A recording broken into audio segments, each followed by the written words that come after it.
So it's been a long day of riding bikes today, guys. It's been a long couple weeks. It has been, yep. Long, fun couple weeks. Guess we're getting into the kind of mid-travel range, mid to longest travel range bikes. One of the bikes we rode today was the Scott Spark 720 Plus. It's a new bike from Scott. They completely redesigned their XC-oriented Spark and scale lines this year, and made them a little bit more trail-oriented. This one's got plus-size wheels and tires. And what were your impressions? Well, this bike, began life years ago as their, full suspension 26-inch XC race bike, and now they've kind of upped the travel and upped the wheel size for a more trail-oriented, a little more versatile design. And now it has 130 millimeters of travel in the front, 120 in the rear. Right, and this one is the plus version, so it's got the Maxxis Recon tires, the plus size tires. 2.8 size tires, yep. Yeah. Aluminum frame. Aluminum frame. They no longer, the Sparks of past would run a shock. Thunder. Sparks of past would run their shock along the top tube, rocker link. Now there's a rocker link that compresses the shock vertically in front of the seat tube. Rear triangle's kind of a solid triangle. It's aluminum, and there's no little pivot point at the rear axle, either above it or in front of it. So teeny bit of flex in the seat stays is to account for the difference in the arcs between the swing arm and the rocker. A lot of bikes have that. It's been around for a long time, and it's a way of kind of simplifying a suspension and making the rear triangle a little more stiff. I felt like, to the point on tires, I felt like being able to run that low pressure and the wider contact patch was helping a lot on those kind of like leaf-covered, algae-covered sections of the climb. So I felt like it was an immediate benefit in that regard. It feels confused to me. It's not a cross-country race bike. It's not a long-travel trail bike. It's sort of a mid-travel trail bike, but then it's kind of not really what a lot of people are doing with plus-size bikes either. It's I struggled to get. And you've spent a lot of time on plus bikes. Spent a ton of time on plus bikes the last year. So how does it differ from a lot of the other ones that you've been on? Well, I think one of the benefits of plus is, as you mentioned, the traction and how it really, especially in that greasy, just death rock and leaf litter, does give you a big fat contact patch to play around with, and you can stick a lot better on a trail.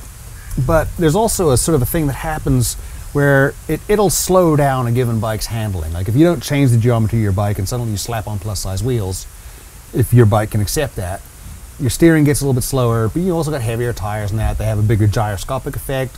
There's going to be a little bit of a lag in how your bike climbs and accelerates, but you got all this traction. They work well for a lot of trail riding purposes. But one of the things I like about them is the fact that it calms a bike down.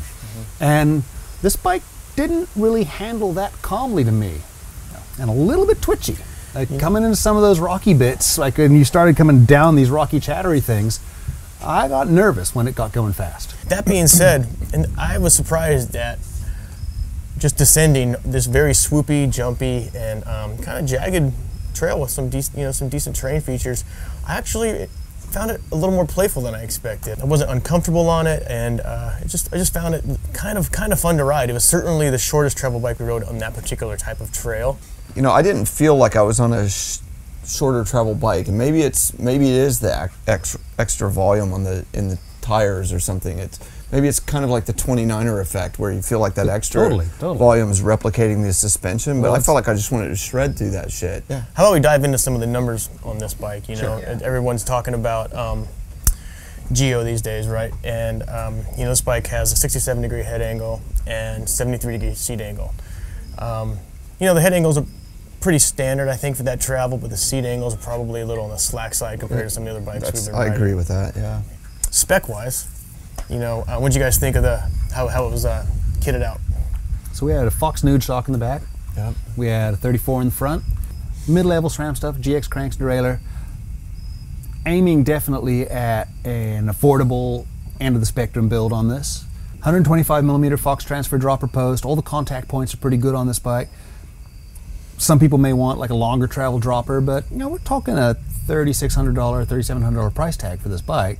Right. for that price, for that spec, it's pretty solid.